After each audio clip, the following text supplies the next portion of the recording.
अमिता 3 दिसंबर को हम routine checkup के लिए साईं हॉस्पिटल अनंतपुर गए थे जी। सुबह हम करीब 11 बजे पहुंच गए थे जी। तो वहाँ डॉक्टर सारका जसवाल जो थे उनके पास हम गए और उन्होंने कुछ टेस्ट अपने हॉस्पिटल में किए और अल्ट्रासाउंड लिखा।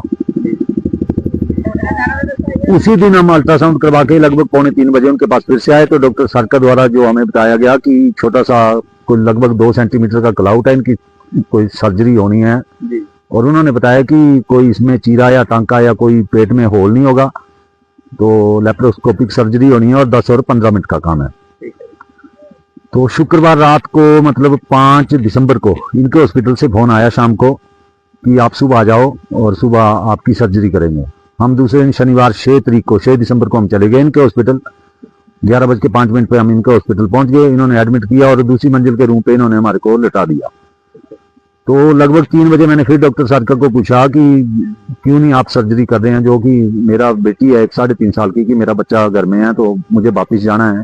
तो उन्होंने बोला कि इनको तो हम कल भेजेंगे, अमिता को जो पेशेंट थे, और हमने कोई सर्जरी के लिए नालागढ़ से डॉक्टर आकाश बुलाया हुआ है, जैसे ही वो आएंगे सर्जरी कर देंगे। लगभग 5 बजे इनका स्टाफ अमिता को ऑपरेशन थिएटर के अंदर ले गए कि चलो सर्जरी के लिए। तब उस टाइम मैंने फिर डॉक्टर सारका से पूछा कि कितना टाइम लगना है, तो डॉक्टर सारका द्वारा बोला गया कि 5:20 पे अमिता ऑपरेशन थिएटर से बाहर होगी। और मैं वहीं इनके रिसेप्शन में बैठ के वेट करता रहा पूरे 6 बजे। मुझे बिल्कुल याद है, मैंने इनके स्टाफ से पूछा कि इतना टाइम क्यों लग रहा है, जो 15-20 मिनट बोले थे, तो इनके स्टाफ द्वारा बोला गया कि बस 5-7 मिनट का काम बचा है।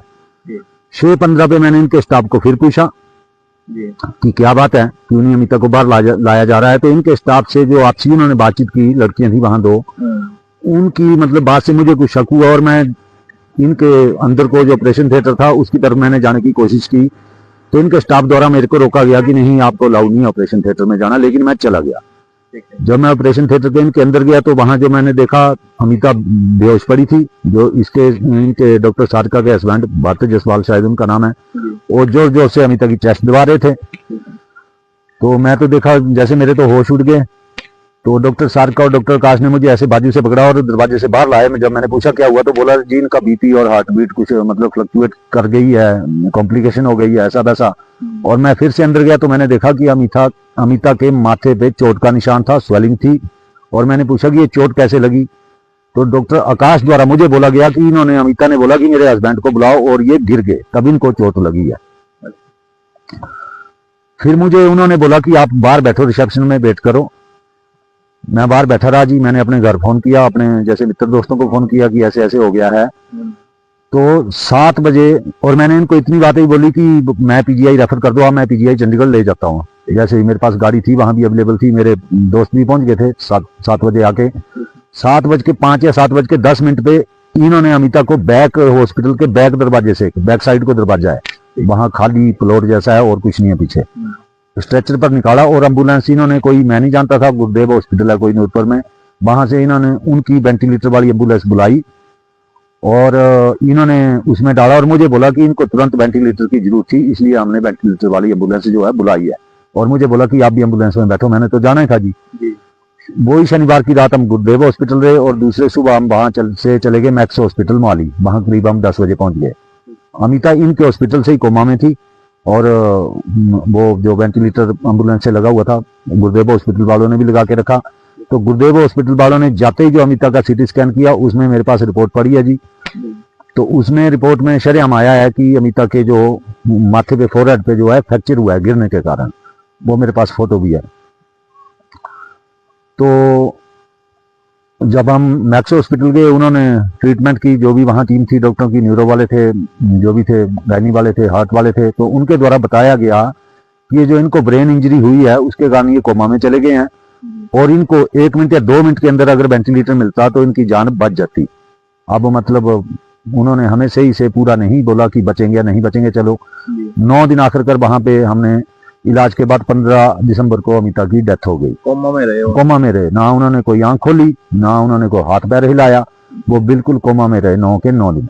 उसी दौरान मतलब 6-7 तारीख से जब मैं मैक्स मोहाली पहुंचा, मैंने दिन में 4-4 फोन इनको किए, डॉक्टर सारका को, डॉक्टर आकाश को, कि आखिर मुझे बताओ कि हुआ क्या था ऑपरेशन थिएटर के अंदर। तो डॉक्टर सारका द्वारा बोला गया कि डॉक्टर काश से पूछो, डॉक्टर काश द्वारा बोला गया कि डॉक्टर सारका से पूछो। अंत में डॉक्टर सारका ने मुझे जवाब दिया कि अमिता का दुर्भाग्य था। और जब मैंने डॉक्टर सारका जी से और डॉक्टर काश जी से पूछा कि आपके ऑपरेशन थिएटर में, ऑपरेशन थिएटर के दरवाजे पे कोई कैमरा होगा, उसकी रिकॉर्डिंग मुझे दे दी जाए, तो इनके द्वारा मुझे जवाब दिया गया कि आपके कहने से क्या हम हॉस्पिटल के बाथरूमों में भी कैमरे लगवा दें। कोई सेटिस्फैक्टरी जवाब इनके द्वारा मुझे नहीं दिया गया। ठीक है जी।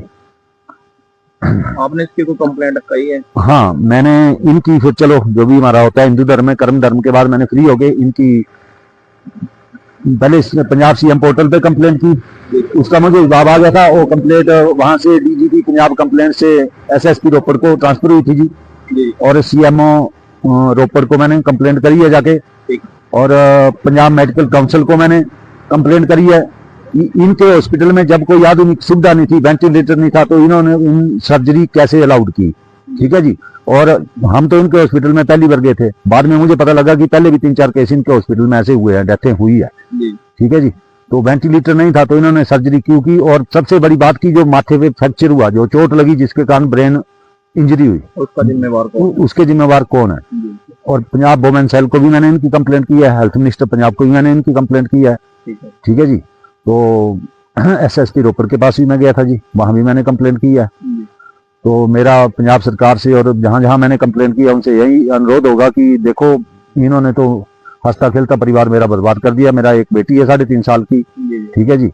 तो आखिरकार इन तीनों ने, डॉक्टर सारका, डॉक्टर काश और डॉक्टर भरत जसवाल, तीनों ने, मेरा कहना है कि इन्होंने शरेआम मर्डर किया है अमिता का। अगर इनके पास सुविधा नहीं थी तो ये सर्जरी नहीं करते। अगर कुछ कॉम्प्लिकेशन हो भी गए थे तो 2.5 घंटे इन्होंने अमिता को ऑपरेशन थिएटर में रखा। ये जल्दी से पीजीआई रेफर कर सकते थे। इन्होंने हमको, मेरे को या किसी को भी बिना पूछे हमारे को, इन्होंने खुद अपनी मर्जी से एम्बुलेंस बुलाई, कहाँ से बुलाई, कहाँ को इन्होंने भेजा। ये मतलब ये कोई रेफर का इन्होंने वो नहीं दिया कि हमने रेफर किया है, कुछ नहीं इन्होंने दिया हमारे को। ठीक है जी। तो आपका आग्रह है कि सभी से उचित कार्रवाई की जाए? हाँ, उचित कार्रवाई की जाए, और हाँ, किसी और के साथ ऐसा ना हो। और इनको, इनके किया कि इन्होंने जो मर्डर किया है मेरे बच्चे को, जो 3.5 साल की बेटी है, उसको न्याय मिले। और इनको, इनके किए कि डॉक्टर काश को, डॉक्टर भरत जसवाल को, डॉक्टर सारका को, इनको इनके किए की सजा मिले। फोटोग्राफ है मेरे पास हॉस्पिटल के, ये देखो, इस पे क्लियर दिख रहा है कि अमिता के, ये देखो माथे पे, फोरहेड पे जो चोट लगी है, इनके ऑपरेशन थिएटर में लगी है। अब ये चाहे कुछ भी बोले, अगर चोट पहले से थी, फ्रैक्चर पहले से थी, तो ऐसे थोड़ी इन्होंने सर्जरी के लिए उसको ले जाना था। बिल्कुल इनके बाहर भी हॉस्पिटल के कैमरे लगे हैं, वो कैमरे देखें। हम बिल्कुल ठीक ठाक इनके हॉस्पिटल में गए हैं, क्योंकि हम 3 तारीख को भी गए थे, फिर 6 तारीख को भी गए थे। और ये देखो, ये जो सिटी स्कैन की रिपोर्ट है, ये देखो, इसमें जो ये पहली लाइन है जी, ये पहली लाइन है, देखो इसमें पहली लाइन में लिखा है fracture noted involving right frontal bone. ठीक है जी। और नीचे भी लिखा है fracture noted involving right frontal bone, soft tissue swelling noted involving forehead region. ये सारा जो है हुआ है इनके हॉस्पिटल के ऑपरेशन थिएटर में, जहां वो नालागढ़ से डॉक्टर आकाश, डॉक्टर सारका और डॉक्टर भरत जसवाल तीनों मौजूद थे, वहां ये सब कुछ हुआ है।